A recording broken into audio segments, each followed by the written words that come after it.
Hi Cancer, this is Jav. Welcome po sa ating channel at ito inyong Daily Gabay Tarot Reading.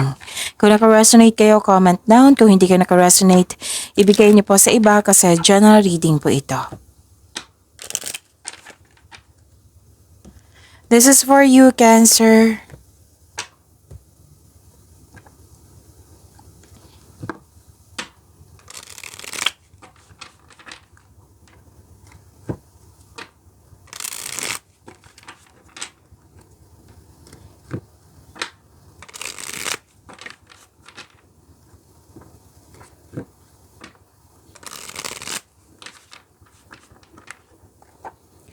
Para po ito sa inyo, Cancer.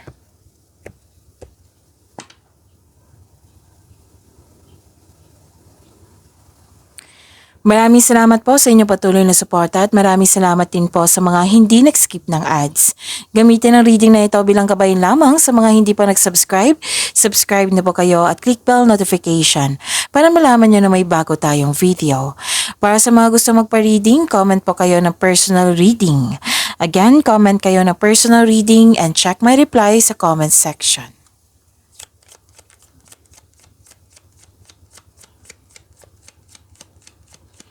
Spirits Guide, mga ganap po para kay Cancer. I need 3 cards po.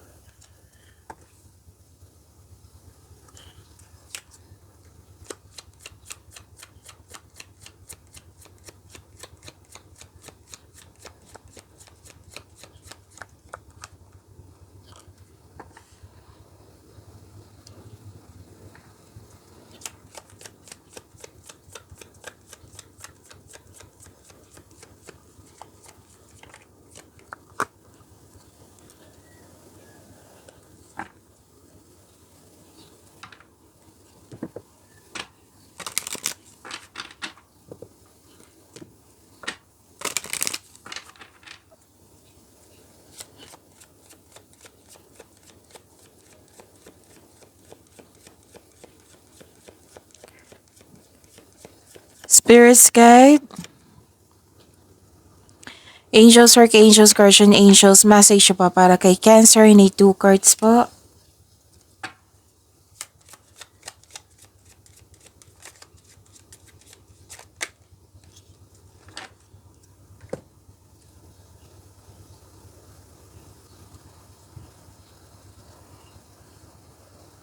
Cancer. Mukhang may na-miss kayo dito na tao na nagkaroon kayo ng loss of connection. Pwedeng nag-research kayo dyan sa ano. What I meant is nag-search kayo sa kanyang name dyan sa social media para kamustahin siya or para makita kung kamusta na siya, kung anong update sa kanya. Malapit to sa'yo. Okay. Worried ka kasi dito. Pwedeng nalungkot kasi may tao dito na sinisiraan ka na kaya kayo nagkaroon ng loss of connection. Pwedeng hanggang ngayon, kahit nagkaroon kayo ng hindi pag-uusap or loss of connection, still sinisiraan ka. Pwede din na hindi to sa isang tao or pwede sa isang bagay ito. Kasi may nakitang loss of things dito or loss of opportunity. Pag-ingatan nyo yung pera nyo ha, baka mapagasta kayo ngayon. Kasi may nakita ko ditong loss, di ba? Oo, pwedeng napagasta na wala, kinuha na damage ninakaw. Pwedeng may nangingialam sa'yo. Love is blooming. Kitang-kita ko dito yung you're taking care of yourself. Pwedeng literal to na nagpapaganda kayo, nagpapogi kayo, nagpagwapo kayo, nagpasalon kayo, nagpamassage kayo, pwede. You're taking care of yourself. You love yourself more. Nagkaroon ng me time. May romance, attraction, affection, ako ang nakikita dito. Bagong pag-ibig, pwede din, sa inyong relasyon, sa buhay mag-asawa, nagkaroon ng panahon. So mag-ingat kasi may tao dito na na malapit sa na mahilig magmanipula. Baka yan yung nagbibigay ng distraction sa iyo, so mag-ingat. Kasi may gusto siyang kunin. Dalawang card na mismo nagsabi dito na may gustong kunin. Pwedeng kayo ito na may gustong kunin information, yung nangangamusta ka, kung kumusta na yung tao kasi may na-miss ka dito. Pwedeng ibang tao kasi may mahilig magmanipula dito. Tapos may gustong siyang kunin. Ano yung gustong kunin niya, Miss Jav? Yan yung usually makikita ko sa comment section. Itanong niyo sa inyong intuition para siguradong sigurado. Most likely, information to, opportunities, mga bagay. Yun. Okay, the message. Messages po. 3232, spiritual expansion. Your spiritual journey is expanding. Wow. Embrace the learning and growth ahead. May spiritual growth. And ang ganda. 2020. Sabay natin basahin. Gratitude and blessings. Practice gratitude and blessings will multiply in your life. Pwede din generosity. Nagbigay ka ng tulong. Pwedeng hindi sa material na bagay, kundi ideas. Ideas is a blessing. So that is sharing. Okay? Sharing of blessings. So, ang balik yan sa iyo is ma-multiply talaga yung blessings kasi you're sharing Naging generous ka sa kapwa mo. At mag-offer ng thanksgiving, magbigay pasalamat. Sa prayers nyo today, magpasalamat, magbigay pasalamat sa natanggap yung blessings. Lalo na kung pera to, di ba? O pera, ma-multiply yan kasi marunong kang magpasalamat. Yung happy ka talaga sa na-receive mo at nagbigay ka ng pasalamat sa ating Panginoon, sa blessings sa binigay niya, tapos nag-share ka din sa kapwa mo, yan. Pabalik sa iyo yan. Doble pa. Kasi blessings is a positive energy. Shinare mo sa kapwa mo. Matutuwa ang universe sa iyo niyan.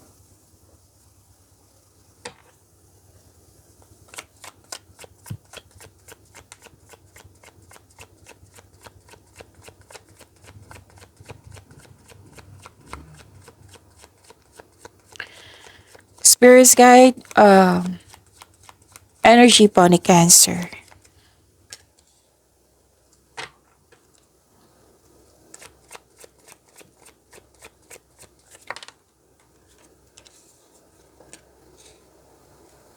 Kung may narinig kayo or may nakita kayong repeating message, meaning to say, pinupush ng cards nyo. Like for example, nanood kayo ngayon ng May 12 and May 13. Tapos may napansin kayo na repeating message. Yan po yung pinupush ng cards na kailangan nyong bigyan ng atensyon. Kung maaari din po, bigyan nyo ng solusyon at aksyon. Kung maaari po. So ano yung energy ni Cancer?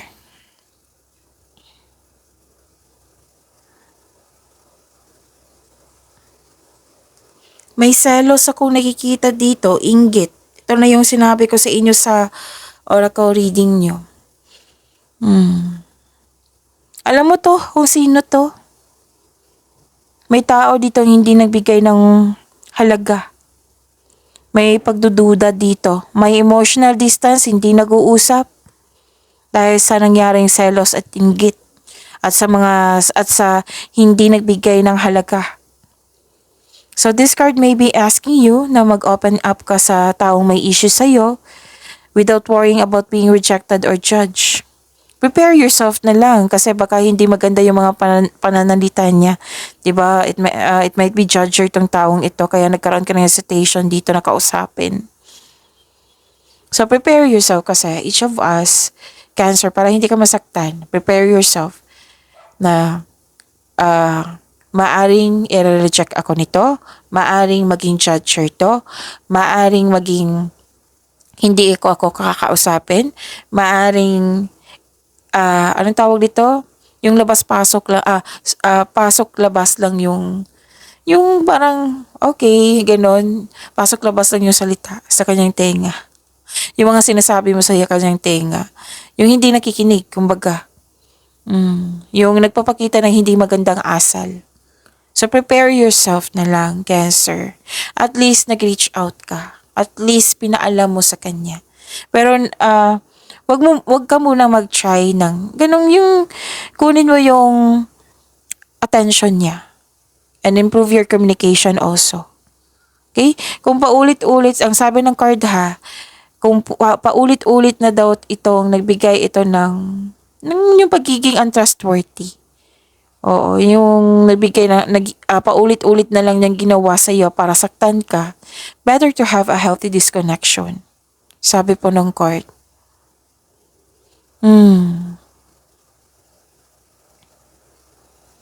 Pero at the end of the day, kayo po ang mag-decide niyan ha, kasi buhay niyo po iyan.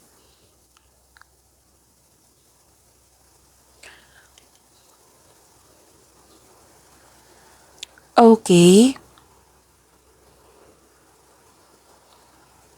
Difficulties in moving on nang dahil sa mga nangyari. Baka nag-rusty kayo ngayon ha, puro kayo nag-iisip ng mga nangyari sa karaan na makapagbigay sa iyo ng bigat ng nararamdaman. So, you have to control it, okay? So, pwedeng may delay sa plano, delay sa travel, delay sa lipat bahay. May naalala kayo sa nakaraan na nahihirapan ka mag-move on from the past. So, paano mag-healing? Kung naisip nyo na yung mga nakaraan nasaktan kayo, then instead na mag-focus kayo sa sama ng loob or bigat ng nararamdaman, why not mag-focus kayo sa ano ang learnings, ano ang natutunan ko sa mga nangyari. And after nyan, kung may sagot na, kung nalaman mo na, mabibigyan mo yan ng solusyon for sure. Basta may willingness ha. Iba kasi yung may alam mo na yung solusyon pero walang willingness. Wala pa rin yan. Stagnation pa rin yan. So, willingness is taking an action. Okay? So, you have to leave the past kasi nangyari na yan. Kunin mo lang yung mga natutunan mo sa nakaraan para hindi na mangyari ngayon. Beware. May natutunan ka na. Okay?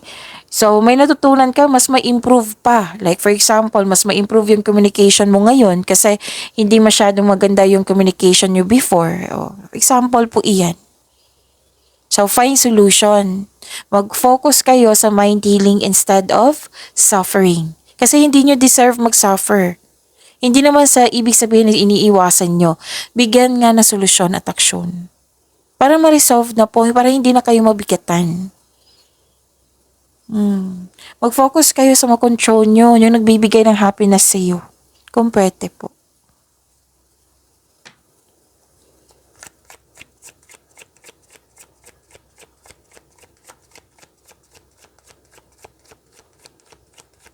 Spirit guide, career and money ni Cancer.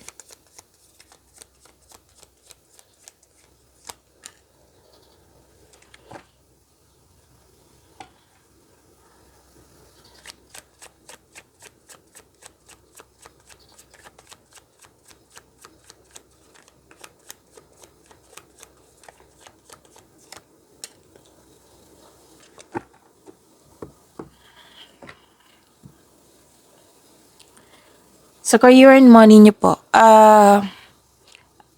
malakas, okay. What I meant is, you're showing your kindness to everyone. Nasunod yung gusto mo dito, oh.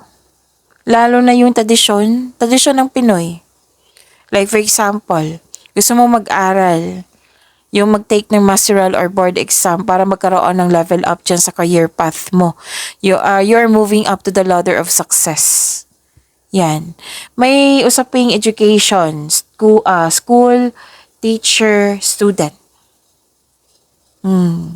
You're showing your kindness to everyone. May nasunod na tradisyon, nasunod yung gusto mo. Ideas, plano ba yan? Desisyon. And you have divine wisdom. Wow.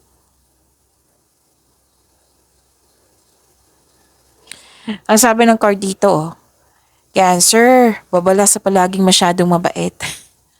O kasi inabuso yung pagkakabaitan nyo. Nako.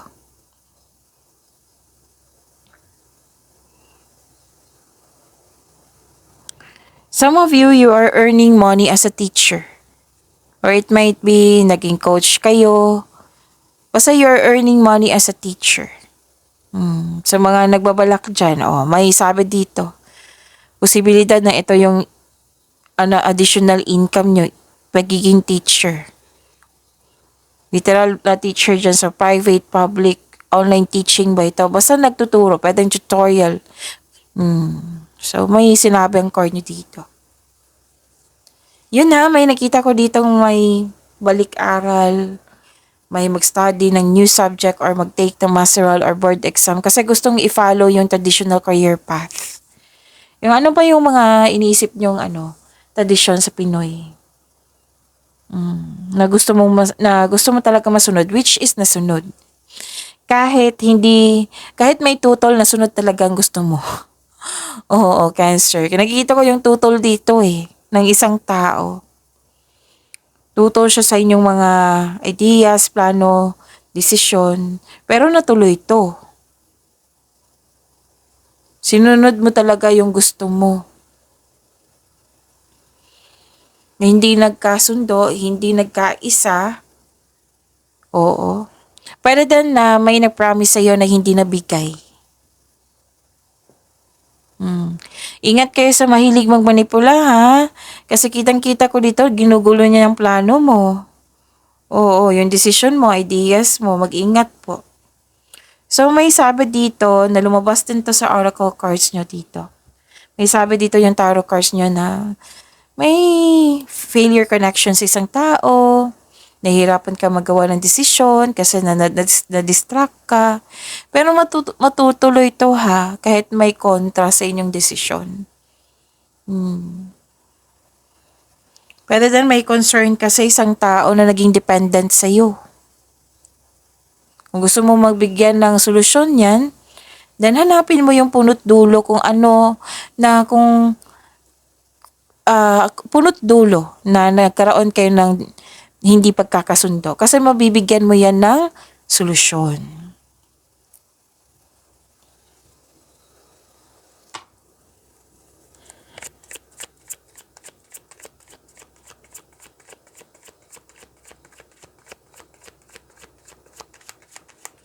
Spirit's Guide, Love Life, Self-Love, Partnership, and Romance ni Cancer.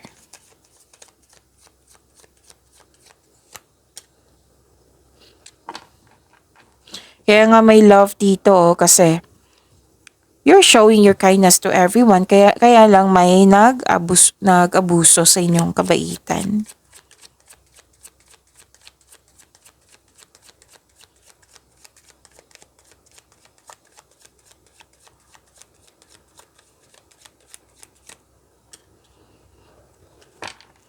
Actually, may tutol pa rin.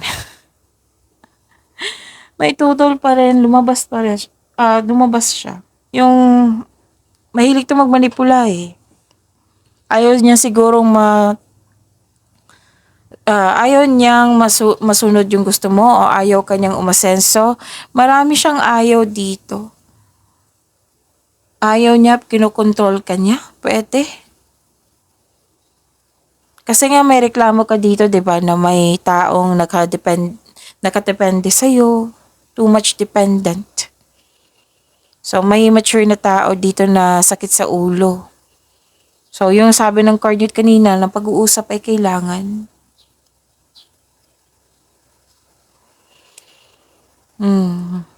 Actually, nagpa-apekto kayo sa kanyang mga sinasalita, sa kanyang mga ginagawa na hindi nyo nagustuhan. Kasi naging bossy to Actually, manluloko to. Mag-ingat kayo sa taong manluloko or self-centered na tao kasi ilang beses na siya lumabas dito.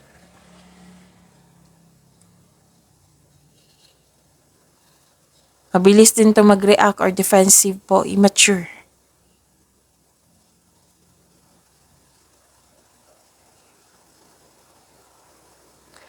Okay, alagaan niyo po daw yung sarili niyo. Sabi po ng card, wag po daw kayo magpabaya. Isipin niyo po yung inspiration niyo sa buhay para ma-motivate kayo. Kung kailangan niyo ng kausap, then go ahead. Kung hindi pa magandang pakiramdam niyo, then better to pa-check up sa doktor kung kinakailangan po. Pero at the end of the day, nasunod talaga yung gusto mo. Hindi kayo napigilan. Basta, eto, masunod yung gusto ko kasi planado na to. Walang makakasira sa mga ideas ko, sa plano ko, desisyon ko. Yun. So, nanindigan kayo. So, claim this gratitude and blessings. It will multiply po. Kasi naging generous kayo. And claim this love is blooming at marami pang blessings po dito. Oo. So, pag-imanin niyo po yung blessings na binigay sa inyo. See you tomorrow. Cancer, maraming salamat.